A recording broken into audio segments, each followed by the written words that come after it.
अब कुछ एक क्वेश्चन आपके एग्जाम में आ सकता है, एसिड बेस की मिक्स में क्वेश्चन आ जाएगा, उसकी प्रॉपर्टीज लिखो, ठीक है। इसलिए मैंने ये अलग से एक वीडियो बनाया, बहुत इंपॉर्टेंट। इसके अंदर अपन क्या क्या करने वाले हैं, बहुत बढ़िया बात, इस प्रॉपर्टीज में भी 2 क्वेश्चन बन रहे हैं आपके, ध्यान रखना, पूरा वीडियो आराम से देखना, बहुत इंपॉर्टेंट बात है। यहाँ से क्वेश्चन पक्का है ना। एसिड और बेस की प्रॉपर्टीज पढ़ेंगे अपन, ठीक है। इसके बाद में इसके यूजेस पढ़ेंगे, मतलब उपयोग, बहुत इंपॉर्टेंट, पक्का क्वेश्चन आना एग्जाम में।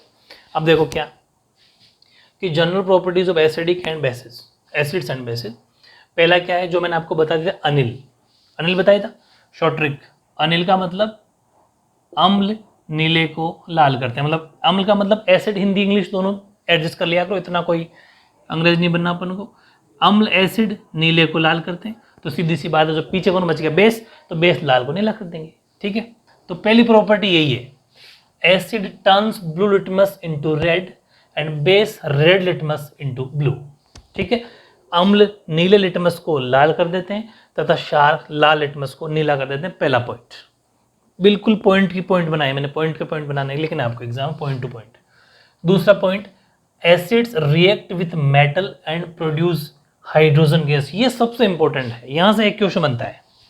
हालांकि आपको इतना सा ही लिखना है, क्वेश्चन क्या बनेगा एग्जाम में अलग से 1 मार्क्स का, कि अम्ल धातु के साथ क्रिया करके हाइड्रोजन गैस देते हैं। ये तो ठीक है, ये तो प्रॉपर्टी हो गई, और यही कारण है, ये मैं बॉक्स बंद कर रहा हूं, यह इस क्वेश्चन का आंसर है। यही कारण है कि खट्टे अम्लीय पदार्थ धातु के बर्तनों में नहीं रखे जाते, मतलब खट्टे जो भी पदार्थ होंगे, समझ पा रहे हो, कि this is the reason that sour acidic substances are not kept in metallic containers. Exam में क्वेश्चन आएगा कि मेटल जो कंटेनर होते हैं उनके अंदर सोर एसिडिक को क्यों नहीं रखा जाता, यानी कि खट्टे अम्लीय पदार्थ को धातु के बर्तनों में क्यों नहीं रखा जाता, रीजन क्या। तो 1 मार्क्स का आंसर लिखना है आपको कि क्यों, बिकॉज अम्ल धातु के साथ क्रिया करके हाइड्रोजन गैस दे देते हैं जो कि हानिकारक होती है, हार्मफुल होती है, यानी कि acids react with metal and produce hydrogen gas. यही कारण है कि हम इस बर्तनों, खट्टे अम्लीय पदार्थ के अंदर धातु के बर्तनों में नहीं रखते। तो 2 आंसर प्रॉपर्टी भी लर्न होगी, साथ में क्वेश्चन बन गया, वो भी याद हो गया, ठीक है।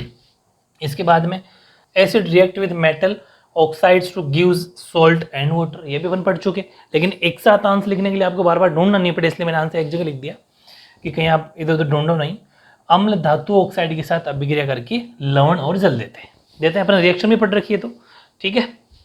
इसके बाद में aqueous solution of all acids and bases are conductors of electricity, ठीक है। These are used of electrolytes, यानी कि सभी अम्लों में क्षारों के जलीय विलयन जो होते हैं वो विद्युत के सुचालक होते हैं, मतलब कि लाइट, इलेक्ट्रिसिटी इनके अंदर प्रवाहित होती है, ऐसा मान लो कि करंट आता है, ठीक है। अतः इनका उपयोग विद्युत अपघट्य के रूप में किया जाता है। ऐसा मान लो विद्युत उपकरण में बिजली बनाने के, बिजली के जो भी उपकरण होंगे, जो भी सबसे, उनके अंदर अपन इसको यूज करेंगे, ठीक है। उसके अलावा एक और है, ये जो पॉइंट, फिर एक यहाँ से एक क्वेश्चन बनता है क्या, मैंने लिखवा चुका भी आपको, पीछे वाला एक क्वेश्चन आपके, कि उदासीनीकरण अभिक्रिया किसे कहते हैं, व्हाट इज न्यूट्रलाइजेशन रिएक्शन, ठीक है। तो उसका आंसर ये है कि सभी अम्ल व क्षारों से अभिक्रिया करके अपने गुण खो देते हैं, सभी अम्ल व क्षारों से अभिक्रिया करके, यानी कि all acid react with basis, सभी अम्ल, ये वह नहीं है बीच में कोमा है, सभी अम्ल क्षारों से अभिक्रिया करके अपना गुण खो देते हैं तथा उदासीन हो जाते। कहने का मतलब है कि जितने भी एसिड हैं वो बेसिस से रिएक्शन करके अपनी प्रॉपर्टीज, अपना गुण खो देते हैं, प्रॉपर्टीज अपने खो देते हैं और वो न्यूट्रल हो जाते हैं। उदासीन का मतलब न्यूट्रल हो जाते हैं, यही क्रिया उदासीनीकरण या फिर न्यूट्रलाइजेशन कहलाती है। एक एसिड ले लो, एक बेस ले लो, यानी कि एक अम्ल ले लो, एक क्षार ले लो, HCl एसिड अम्ल है, NaOH बेस यानी क्षार है, आफ्टर रिएक्शन NaCl + H2 लवण और जल बनता है। समझ पा रहे हो कि all acids react with basis and loss their properties and become neutral, अपनी प्रॉपर्टी खो देते हैं और न्यूट्रल यानी उदासीन हो जाते हैं। यही जो रिएक्शन होती है वो न्यूट्रलाइजेशन रिएक्शन कहलाती है। एग्जांपल ये रहा। तो पीछे आपके मैंने क्वेश्चन लिखवा रखा है, एग्जाम आएगा तो ये भी 2 मार्क्स का क्वेश्चन या 1 मार्क्स का क्वेश्चन बन सकता है, ठीक है। तो अम्ल क्षारों के सामान्य गुण यानी प्रॉपर्टीज भी पढ़नी है, साथ में इन 2 क्वेश्चन का भी ध्यान रखना है, ठीक है। अब अपन पढ़ते हैं इनके यूजेस, यानी कि अम्ल व क्षार के उपयोग। हाँ, अब हेडिंग लगाओ, बहुत जबरदस्त हेडिंग होगी ये, यूजेस ऑफ एसिड्स, इसके बाद पढ़ेंगे uses of basis, uses of क्या नाम उसका, सॉल्ट, यानी कि अम्ल के उपयोग, क्षार के उपयोग और लवण के उपयोग, तीनों वेरी इंपॉर्टेंट है, तीनों को मैं अलग अलग कराऊंगा। उसमें सबसे ज़्यादा इंपॉर्टेंट है वो एसिड है, अम्ल है। इसमें क्या है कि इसका जो यूजेज खुद है उसके अंदर ही क्वेश्चन है 1 मार्क्स के। देखो एग्जाम में क्वेश्चन आ जाए 2 मार्क्स में कि अम्लों के उपयोग लिखिए, यूजेज ऑफ एसिड्स, तब तो मैंने बड़ा सारा लिख दिया, इसमें 4-5 पॉइंट लिख देना। कौन कौन से लिखना बताता हूँ। जैसे पहला पॉइंट आपको पता है कि दैनिक जीवन में अम्ल, क्षार व लवण के व्यापक उपयोग है हमारी लाइफ में, मतलब बहुत ज़्यादा। There are many uses of acid, bases and salts in our daily life. मानते हो इस बात को? कैसे कि जो H2SO4 होता है, चाहे HCl हो चाहे HNO3 हो, are also called mineral acids, यानी कि जो ये खनिज अम्ल के नाम से जाना जाते हैं। H2SO4, HCl, HNO3 को खनिज अम्ल भी कहा जाता है। अब आप सोच रहे होंगे खनिज अम्ल से क्या बेनिफिट हुआ, यानी कि मिनरल एसिड से क्या बेनिफिट हुआ। एक्चुअली ये बेनिफिट होता है कि जो मिनरल एसिड होता है ना, खनिज अम्ल विभिन्न उद्योग धंधों जैसे कि औषधि में समझते हो, यानी आयुर्वेदिक जो दवाई होती है वो, पेंट समझते ही हो, उर्वरक यानी फर्टिलाइजर, इन सब में काम आता है खनिज लवण, यानी कि खनिज लवण को बोलते हैं मिनरल एसिड। यानी कि mineral acids are used in various industries like medicine, paints और फर्टिलाइजर्स एक्सेट्रा। मेरी बात समझ रहे हो? एक यूज तो सबसे वेरी इंपॉर्टेंट ये है। दूसरा ये हाइड्रोक्लोरिक अम्ल, जिसे हम HCl भी कहते हैं, अनेक उद्योगों में, मतलब उन उद्योगों मतलब बिजनेस में, इंडस्ट्रीज में, बॉयलर को, जो भी बॉयलर करते हैं हम उसको अंदर से साफ करने के लिए HCl काम आता है, वरना वो कंप्लीट साफ नहीं होता। समझ पा रहे हो? क्योंकि जिस पार्टिकल, जिस चीज़ को बॉयल किया जाता है, जो बॉयलर होता है उसके अंदर चिपक जाते हैं वो अशुद्धियाँ, या वो चिकना पदार्थ जो होता है गाढ़ा गाढ़ा से, वो हटता नहीं है, वो HCl का जो घोल डालेंगे अपन उससे साफ होता है। तो कितना इंपॉर्टेंट है। या फिर सिंक का जो सैनिटरी होती है उसको साफ करने में भी विशेष रूप से काम आता है। समझ लो सैनिटरी शॉप देखी होगी आपने, बहुत सारे जो सामान होते हैं अपने वो, यानी कि hydrochloric acid is used in different industries in cleaning boiler from inside and cleaning sink and sanitary specially. समझ पा रहे हो? ये वेरी इंपॉर्टेंट बातें हैं, उनको साफ करने में, सैनिटरी व सिंक को साफ करने में यही काम आता है, वरना वो क्लियर साफ हो ही नहीं सकते। तो है ना यूज अम्ल का, यहाँ पर भी अम्ल का यूज है। फिर है नाइट्रिक अम्ल उर्वरक बनाने में चांदी व सोने को गहन, सबसे इंपॉर्टेंट बात है, ये क्वेश्चन ऐसा अलग से पूछा गया भी है कि चांदी व सोने के गहनों को साफ करने में किस अम्ल का उपयोग किया जाता है, किस एसिड का यूज किया जाता है। समझ पा रहे हो? वो है नाइट्रिक अम्ल। कहने का मतलब है कि nitric acid is used in making fertiliser, तो होता ही होता है, साथ ही cleaning gold and silver ornaments. Exam में क्वेश्चन आएगा कि गोल्ड और सिल्वर ऑर्नामेंट्स को साफ करने में किस एसिड का यूज किया जाता है, तो आप उसमें आंसर लिखेंगे nitric acid. Very important question बन जाता है, यहाँ से एक क्वेश्चन बनेगा। ठीक है, ये क्वेश्चन है आपका यहाँ पर। उसके बाद में एक ये भी अच्छा क्वेश्चन है, पॉइंट है 1 भाग HNO3, यानी कि 1 पार्ट HNO3 का और 3 पार्ट यानी 3 भाग HCl को मिलाने पर अम्लराज बनता है। समझ पा रहे हो? किसे अम्लराज कहते हैं बताता हूँ। अम्लराज बनता है जो सोने जैसे धातु को विलय कर देता है। ध्यान से समझना कि अम्लों का राजा बोलते हैं सल्फ्यूरिक एसिड को। अभी बताऊं कौन सा पॉइंट है, ये रहा। सल्फ्यूरिक अम्ल को अम्लों का राजा कहते हैं, अम्लराज। तो सुनो, 1 भाग HNO3 व 3 भाग HCl को मिलाने पर अम्लराज बनता है जो सोने जैसे धातु को भी मिला देता है।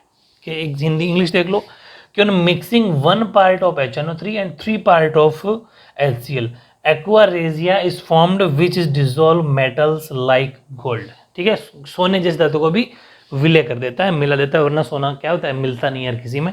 तो उसको मिलाने में एक विलायक के रूप में ये काम आता है। कौन?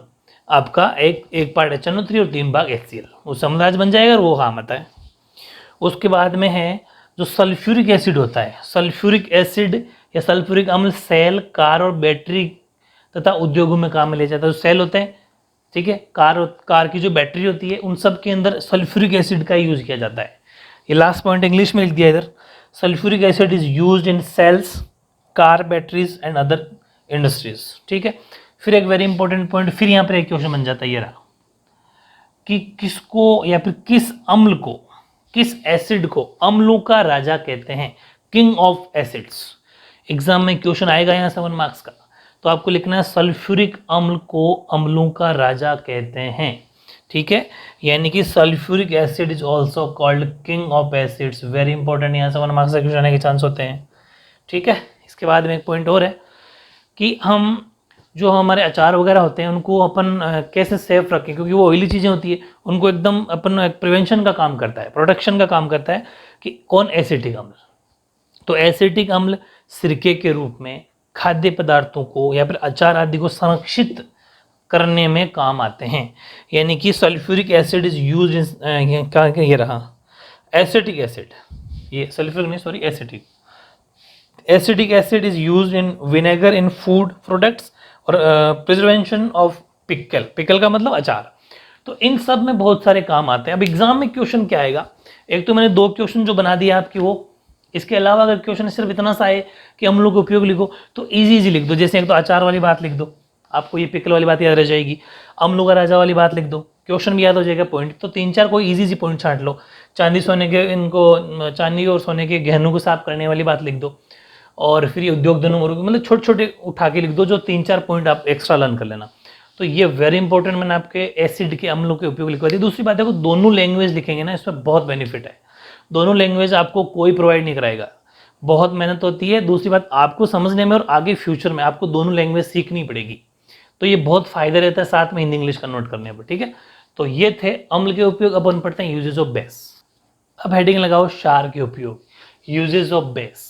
ठीक है, अलग अलग लिखने से क्या बेनिफिट होगा, आपको लिखने में भी इजी पड़ेगा और हर चीज़ समझ में आती रहेगी। ठीक है, और एग्जाम में अगर एक साथ पूछ ले तो फिर 3-3 पॉइंट लिख देना तीनों के, या फिर 2-2 पॉइंट लिख देना। ठीक है, वो मार्क्स के अकॉर्डिंग डिपेंड करेगा। जैसे पहला है क्षार के उपयोग क्या होते हैं कि साबुन जो है ना वो अपमार्जक, कागज उद्योग, वस्त्र उद्योग में सोडियम हाइड्रोक्साइड का उपयोग होता है।